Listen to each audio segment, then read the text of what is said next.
All right. What's happening, everybody? It is June 19th, Juneteenth in the U.S. I'm Darren Smith, joined by Eric Gomez from ESPN in Mexico City, where I'm sure the party is still going on after what it was that we saw happen in the World Cup on Thursday night. This is Marty Time TV, the Section 1904 podcast. I think all local radio's off. So if you're searching for a little bit of World Cup content, we are here to give it to you today. Just because, listen, he and I have been texting for, I don't know, like 2 weeks straight about the World Cup. So let's just carry this conversation on a platform here on YouTube via podcast as well so that people can enjoy it. We'll get some quick thoughts in and we'll let everybody get on with their weekend. We are recording literally 20 minutes after the U.S. men's national team took down Australia. 2-0 in Seattle. What was an amazing environment. We're going to start there. We're going to talk about the Mexican national team as well.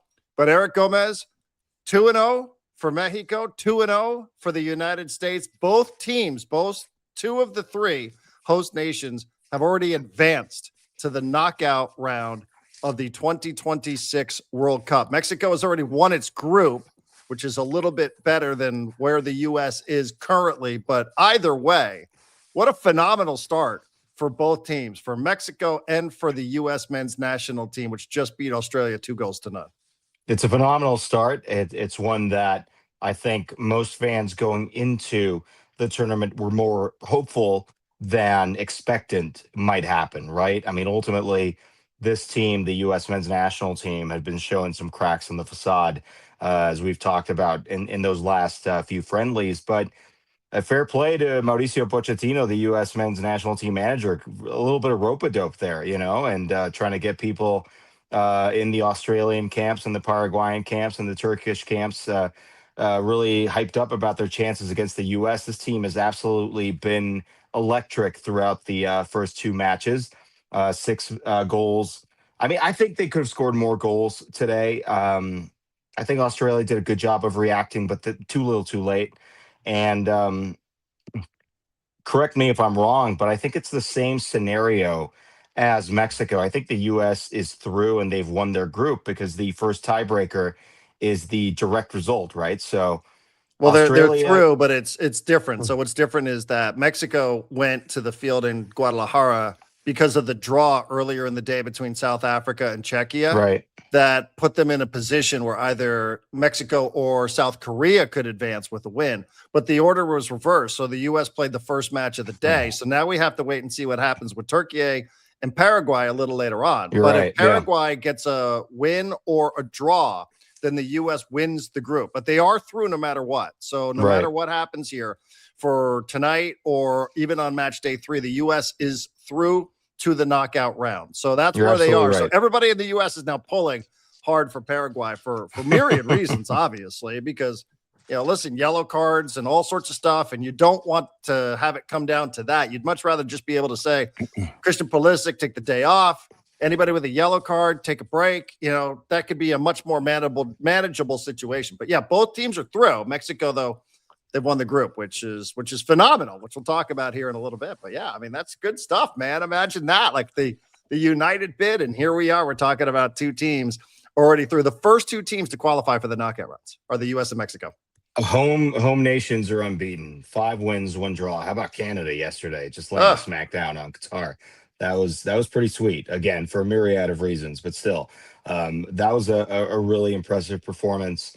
I think Mexico did their best when it came to facing off against a very determined team in South Korea, playing a defensive match through and through. And then the U.S. just no fear going out there against an Australia team that had talked some smack in the mm. lead up to this match, and their fans had as well. They go in there and, as I said, just absolutely run them off the pitch in the first half. I think you could, if you want to be a nitpicker, you can ask some questions about that second half, especially. But it was a really good performance, and this is exactly what you're supposed to do as a national team at a World Cup. You get 3 matches to try to make sure, especially now with the 48 teams and the all this mess of the third place teams. Some of them go through, some of them don't.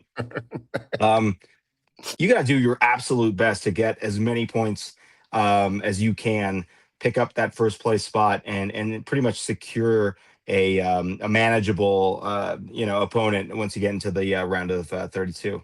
Yeah, I'm with you on that 1,000%. And you're right. I mean, it is kind of confusing because then you start looking ahead over to the bracket and you're like, okay, the winner of Group D, you're here, and then you go to Santa Clara, and then if you win through Santa Clara, then you go.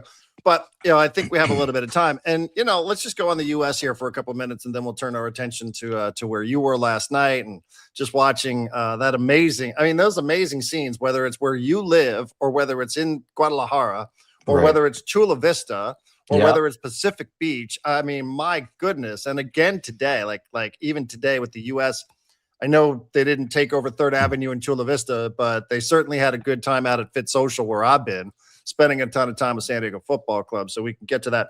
But I'm with you. I think the news, early on, I flipped on the television about 10 o'clock in the morning. And, I like a bit of pregame commentary. I admit it. Even if I don't like it, I still like it.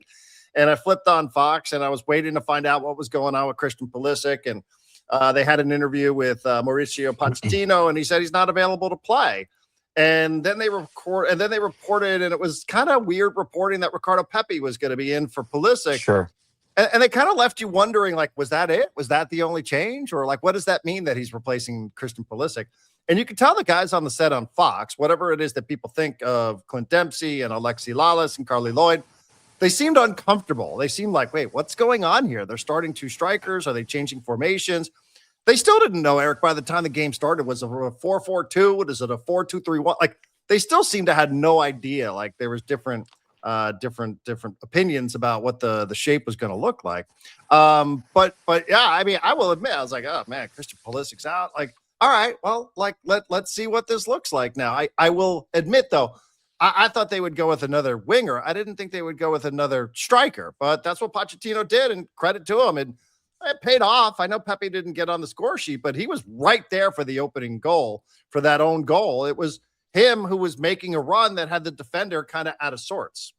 Yeah, absolutely. I mean, ultimately, we can talk about whether Christian Pulisic being out for this game is an indicator of something that might come back and haunt the U.S.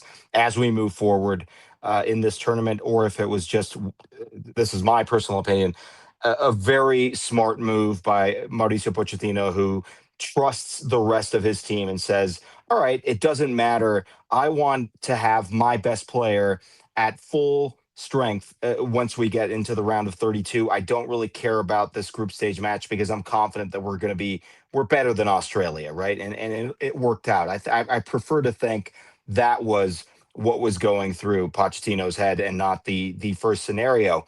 But you look at the way that this U.S. team is malleable with its formations.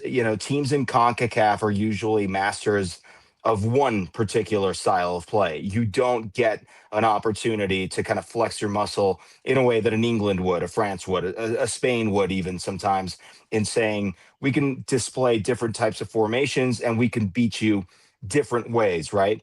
I think this is a statement game from the US. I think they did a really great job, especially when it came to dominating the first 60 minutes or so of this match. I think Australia did a good job of reacting later in the second half, as I mentioned, but it was too little too late.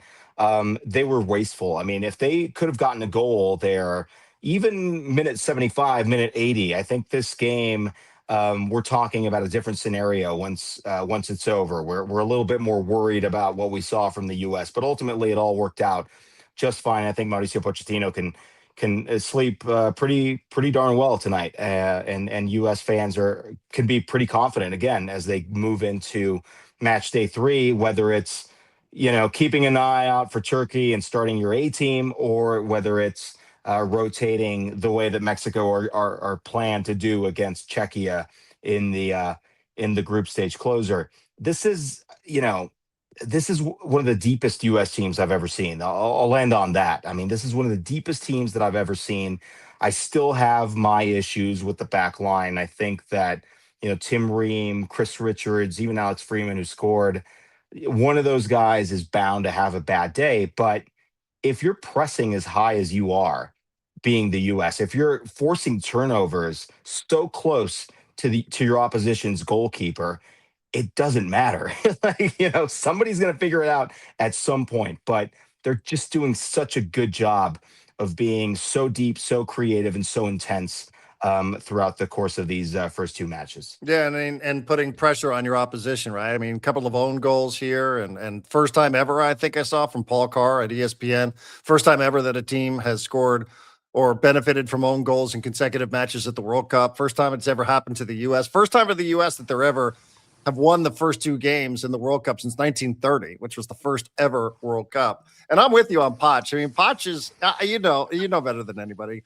You have the text messages. I've been up and down with Potch a bit, and I kind of like that he's like, hey, let's just fucking go for it, like he's not like, okay, like let me calculate this out, play it safe a little bit, like what we saw with Greg Berhalter. It's a different tournament, don't need to beat the drum forever, but he's just like, let's just see what happens here. Let's just go for it. I have a feeling that Pepe's the guy, so I'm going to put him out there.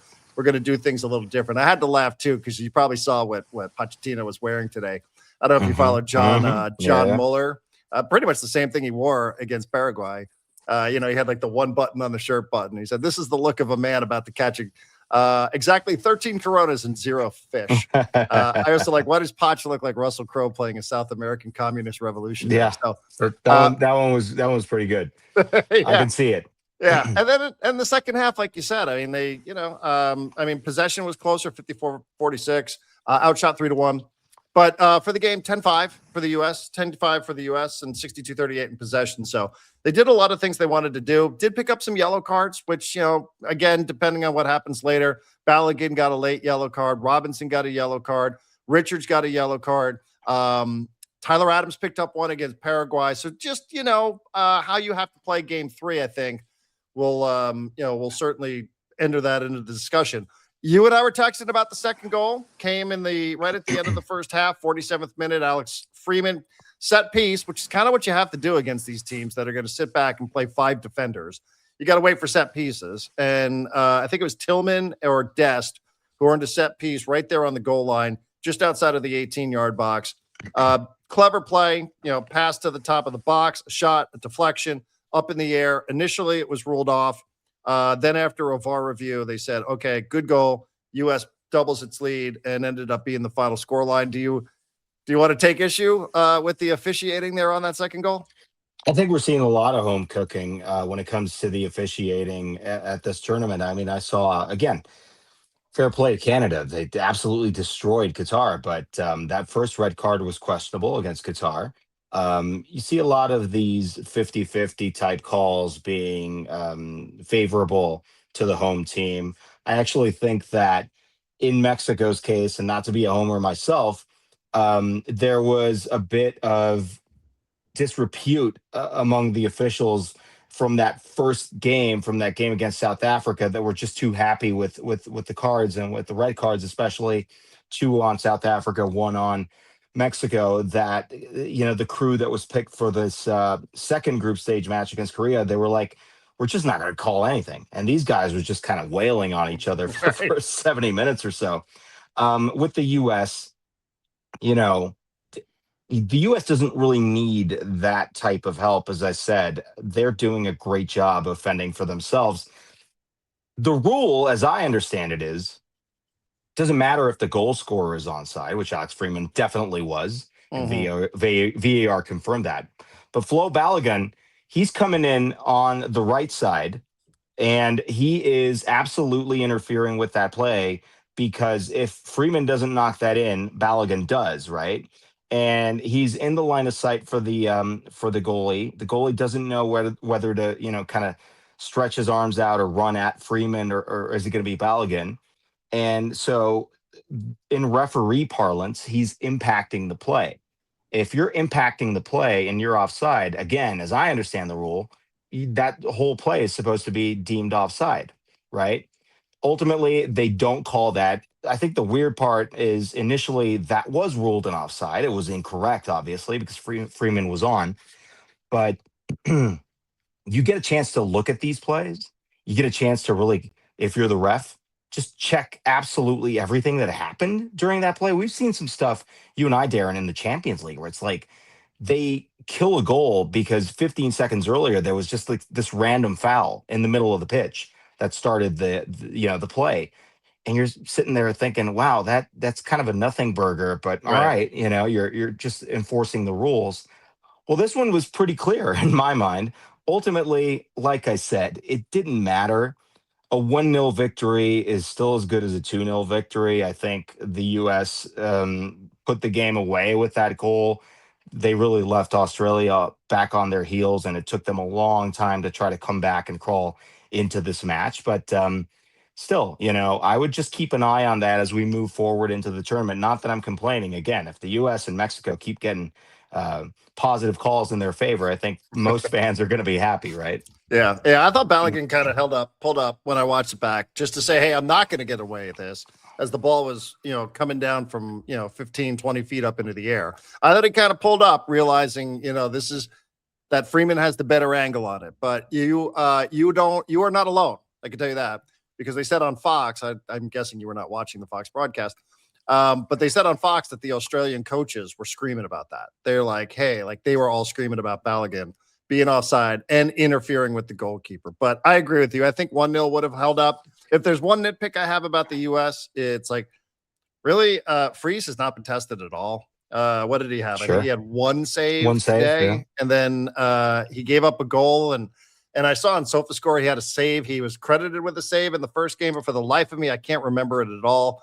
So I don't know. I don't know what's going to happen against a better opponent when he's got to face some shots on target. But credit to the defenders. I think they're getting in the way a lot of these shots. They're keeping possession. So it's a bridge, I suppose, the U.S. will cross when they have to get to it. So we'll be waiting. We'll be seeing what's happening later. One thing I haven't heard now, again, and it's like 30 minutes after the game, I haven't heard anybody driving up and down my streets honking their horns on this Friday afternoon like they were on Thursday night when Mexico took down South Korea and won Group A. Congratulations.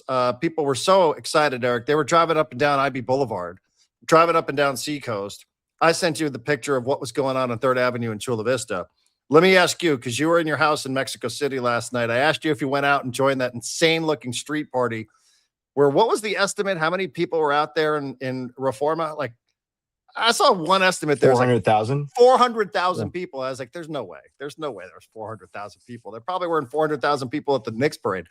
What will stand out to you? You've had a night to sleep on it. The goal or the save?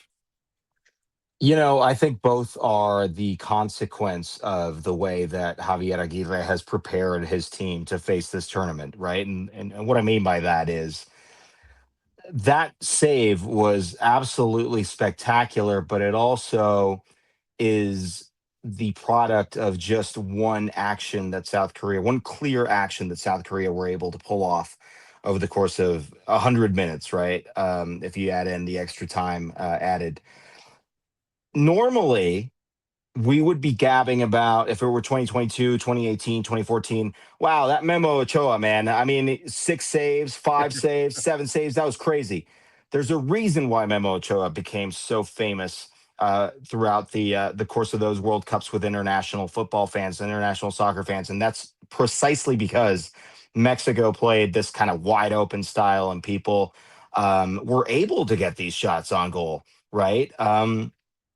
Javier Aguirre has completely changed that. He's locked stuff down in the back, and he's like, all right, if you want to beat us, if you really want to make sure that you are on top of us, you're going to have to do something special here on offense because we're pretty damn solid in that back line in defense. I think that was the message that South Korea really kind of failed to heed in this match because a lot of their possession was kind of sterile. It was horizontal, and they were not able to break through. Um, and then the goal, you know, call it what you want, but Mexico they've been on the wrong end of that type of play so many times I can't even count. Right, to have the opportunity to score a goal like that after they make this colossal mistake on defense, their goalkeeper just running into their central defender on what is basically just a nothing clearance. Um, Credit to Luis Romo for being there, Johnny on the spot, as they say, and just making sure that he puts it away. Because again, Mexico have been on the wrong side of those so many times, but they've also had opportunities like that in the past, and they just are not able to score. It's absolutely unbelievable. So Romo was a guy that was not present in the starting 11 for the South Africa game. A lot of people, much like the U.S. pundits before this game against Australia, were pretty wary about the lineup that Aguirre was putting out to play against South Korea, Romo being one of those guys. And he shut our mouths, man. Like he shut us up. It was absolutely fantastic to see Mexico take advantage of one of those opportunities. And again, it's all kind of part of this new identity that Javier Aguirre has really instituted in his players. So, some people are still upset that, Mexico, they're not winning games the way they used to in the World Mm. Cup or with their usual style. I don't care. If they win 1-0 and it is the ugliest game you've ever seen every time, winning's winning, right? So I think everybody's okay with that, or most people are. Yeah, I saw a lot of people bitching about it.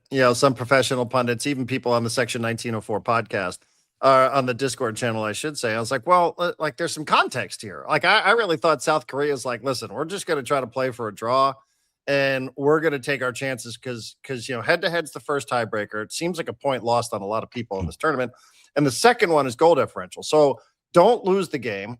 Let's see if we can get out of here with a draw. And then what we'll try to do is we'll try to run it up in the third game against South Africa, which should be eliminated by then. I thought that was kind of what South Korea was trying to do. Yeah. And it was just going to be, and then Mexico defended their asses off for the last 15, 20 minutes of the match, kind of the way I just watched the US having to suffer, right? Having to defend and just, absorb, because you're clearly now just like, hey, we're just trying to get this game over the line. So I thought that was the drama of the game. It's not one I'm going to put in the time capsule. Right? Yeah. Like it wasn't England and Croatia. But in terms of the tension of the game, Eric, I thought it was there. Like I thought it was really there if that in fact was the approach that South Korea came into the match with. Yeah, it was absolutely. They were ironically trying to fish for a mistake, right? They were trying to catch Mexico off guard. And the irony is that they were the ones who made the mistake that cost them the match. No, you're not going to put that match in a time capsule, but it is just so great to see Mexican fans every single World Cup. We kind of win the vibes World Cup Right. because you get, it's not just the duck. It's not just the 400,000 people or whatever at Reforma on a Thursday night.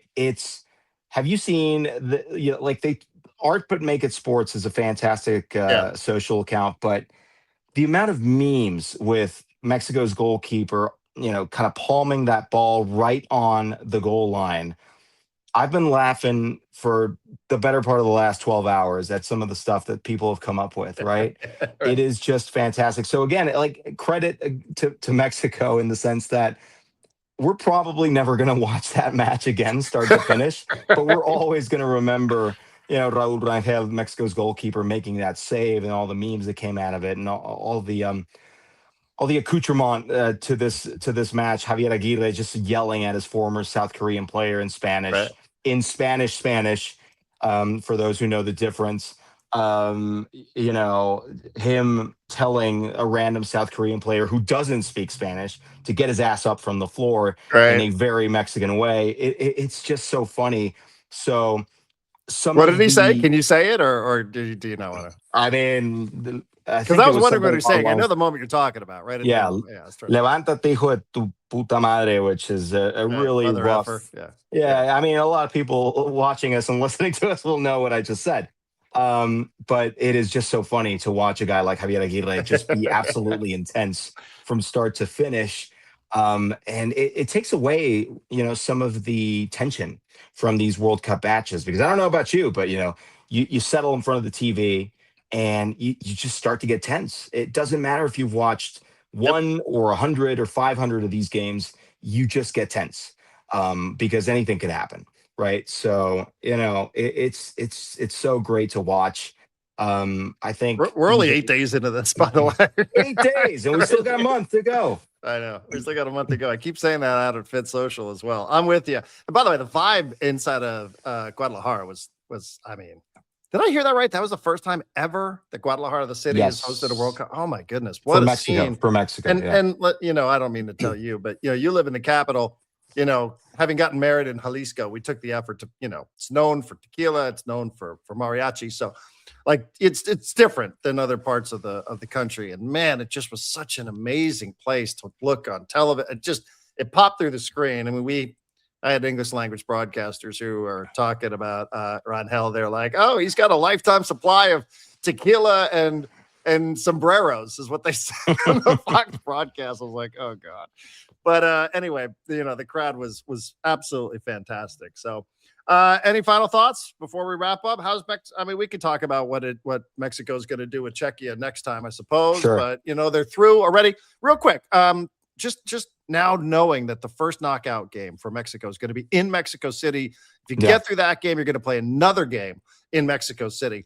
The alternative as a runner-up is to be in Los Angeles, to be in Texas, which would have been like home games, but these are home games now. I mean, how massive does that feel today in Mexico City? Mexico's done a great job of cultivating that that Mexican-American audience for the last 25 years. So the scheduling was going to be great anyway, as you just mentioned. But to play these games, to play these matches at Estadio Azteca is just on another level. And you've got the sorry. Yeah, just so I'll while Eric coughs here, just because if you're the runner-up in Group A, runner-up, presuming of course that's how that would have gone, you play the first game at SoFi Stadium or the Right. LA Stadium, and then the second one in Dallas. And those again, like I said, So Eric's I'm about to so tell you. excited about Azteca that No, I I can couldn't keep tell, my dude. I coughs was out. excited there because, like I I mean, said, like it's just like the hair on your arm is raising thinking about some of this stuff. it's crazy.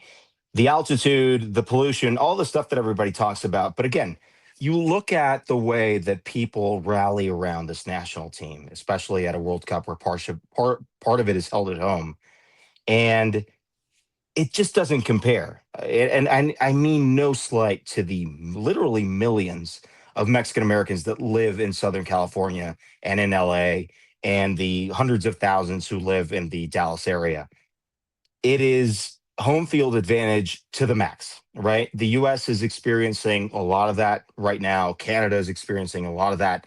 Mexico has the biggest home advantage in this World Cup, bar none. So to play three more matches, two of them, knockout stage matches at Estadio Azteca is something that cannot be compared with anything else. So even if Mexico potentially faces England in the round of 16 in that final game, I don't think the Brits, the English should be as confident, as hopeful as they would be if they played literally anywhere else. That game's going to be a war if we get to it. Mm-hmm. Yeah, how does the whole quinto partido thing work now with the expanded playoff? I mean, what's the I, I think standard here? I'm not I even think sure. people wanted a sexto now. They want that sixth game because the round of 16 was always where the buck stopped, right? Right. So I think everybody wants quarterfinals or bust at least. Bro, quick thought on Third Avenue, Chula Vista. Man, I know I you're living grew right there next to it. You had 400,000 people like a mile from your house, I but I am a product of Southwestern College, right? My family still has a home in Chula Vista. The community there is just so unique. You know it. You live in the South mm, Bay.